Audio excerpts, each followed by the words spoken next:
Hey guys, this is Jake Calderon with Jake Unboxing here, giving you a personal prediction for Regis Prograis versus Danielito Zorrilla.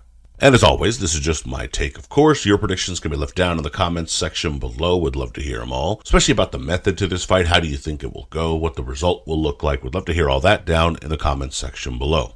And a little bit of fight info here. We have Regis Prograis taking on Danielito Zorrilla. This will be at the SMOOTHIE King Center in New Orleans, Louisiana, which is Prograis' hometown, airing live on DAZN in the junior welterweight division, with the WBC junior welterweight title on the line, currently possessed by Prograis.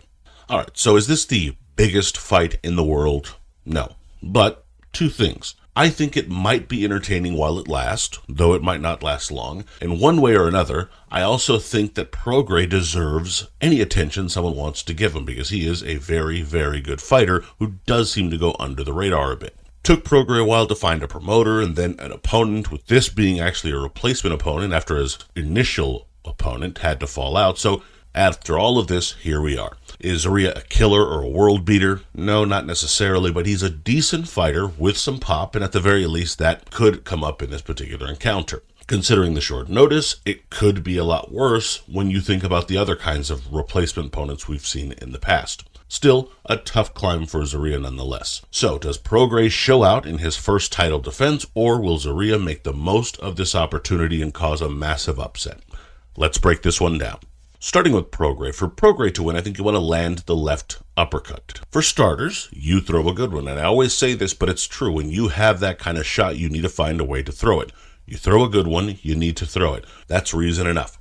But also, I think it fits this particular opponent particularly well because Zorrilla has a tendency to lean over his front foot. When he's doing that, that uppercut makes a lot of sense in those particular moments, not to mention the fact that you have a good one, as we sort of alluded to there. You can catch him in those particular moments. What's more, it's a solid shot when he's kind of pressed back and you're on the inside, and a shot you can even kind of turn into a body shot at times when you're getting more on the inside, a little more comfortable there, which is, I think, what you're looking to do in this contest. So certainly a shot that if I were you, I'd get going.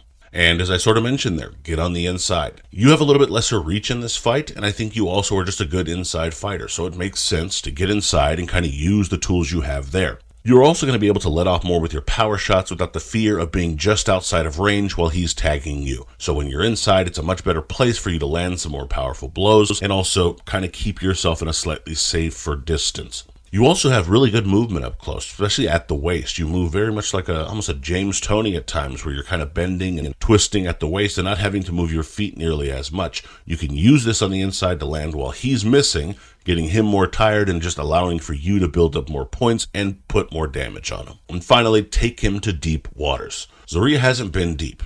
That's where you need to take him. You're a fighter that kind of keeps your poise and your power late. You can fight through a lot. I think that's what you need to utilize in this particular case. Make him doubt himself while you're growing into the fight, and then capitalize on it as he's maybe unsure of what he needs to do next. The more you can do that in this fight, the better you can do that in this fight, and I think it's going to pay off in a lot of ways. He is not a fighter that has been into championship rounds or really had to face adversity past the 8th, 9th, 10th round. This is where you need to make sure that if he happens to get that far, he's really unsure of what to do, and meanwhile, you're as familiar as you can be, just beginning to step on the gas.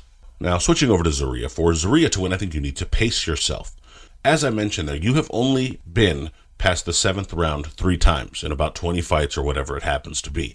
That's just not a lot for how deep you are into your career. What's more, you've seemed to tire in a lot of those cases when you weren't even into those rounds just yet. So certainly you're not necessarily a fighter that has shown up to this point that deeper fights are kind of your forte. So you need to make sure that you're pacing yourself so that you're at least preserving something in the tank so that when you do get there, if you do get there, you have something to offer. Make your shots flow a little bit more, take less effort. This is, of course, going to impact how tired you get by not trying to be so explosive all the time. Explode when you need to, or when you're starting to set up your shots with that earlier work. But for the most part, you want to pace yourself and make sure you have something left.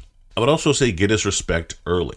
Now, this doesn't necessarily mean you have to hurt him, but it has to kind of let him know he can't just walk in or walk right through you, and that you have at least something to offer as it pertains to resistance. Now, this could be that right hand for sure. It's a shot that you throw well, and it certainly has some pop to it, but it also could just be your movement or how well you're able to fight him off on the inside, tie him up, whatever it is. Just let him know he has going to have to work. This way it forces him to pace himself a little bit, and again buys you time to make sure that you're not emptying the tank out in those first handful of rounds. I would also say fully extend on those shots when you're throwing them. This is a little bit to do with that respect early thing too, because again, you do have the reach. So if you can get him in that good range and hit him with the shot as he's coming in and he's sort of still out of his own range, I think again, it'll give him things to think about, get him to kind of respect what you have to offer and bide you some time there. I would also say make Prograis back up. Now, this doesn't have to be all night, but it definitely has to happen at times. He can't just be coming forward the entire time with full momentum. You have to be able to kind of stop that. You have to let him know he doesn't get a free pass to the inside. If he does, it's kind of over for you. So you have to make sure that you're, again, allowing yourself to get full extension on your shots, allowing yourself to pace yourself, and just letting him know that he's not just going to be able to walk right through your shots or any kind of work that you're trying to do defensively. Prograis can fight decent enough backing up, so it's not an issue of whether or not he's going to be effective at all, but if he's out of range, he can't land. That's really as simple as it is, and backing up puts him in that position a lot more than not.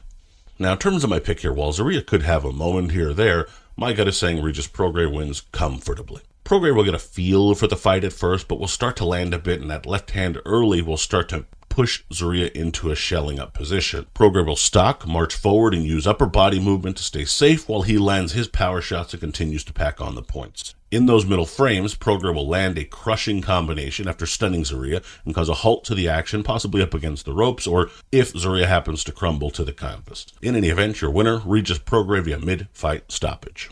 Now, in terms of the betting odds here, we have Prograis as a pretty sizable favor, coming in at a minus 1,300, with Zorrilla coming in at a plus 710. Really, unless you like to call those long shots, not a great deal of value in the heads-up bets here. I'd stay away from the Prograis one, obviously. There's just not a great deal of interest there when you're getting 13-1 odds, of course. In terms of the over-under, have not been able to find that, of course. We'll have to pin that down in the comments once I do. I'm guessing it's going to be probably around the 7th or 8th round. And then again, depending on what they're going to offer, you'd have to go accordingly. But in any event, once I get those odds, I'll let you know. But those are the odds that we got. And my prediction record is 16-9 with 11 exact. But let me know what you guys think down in the comments. I'd love to hear your thoughts, predictions, bets, so on and so forth. Please be sure to like, comment, share, subscribe, and follow me on Twitter at jcalderon_JOB. And you can email me at junboxing@gmail.com. I'd love to hear from you there. Also, be sure to check out junboxing.com for schedule, results, betting, rankings, all that good stuff. And as always, until next time.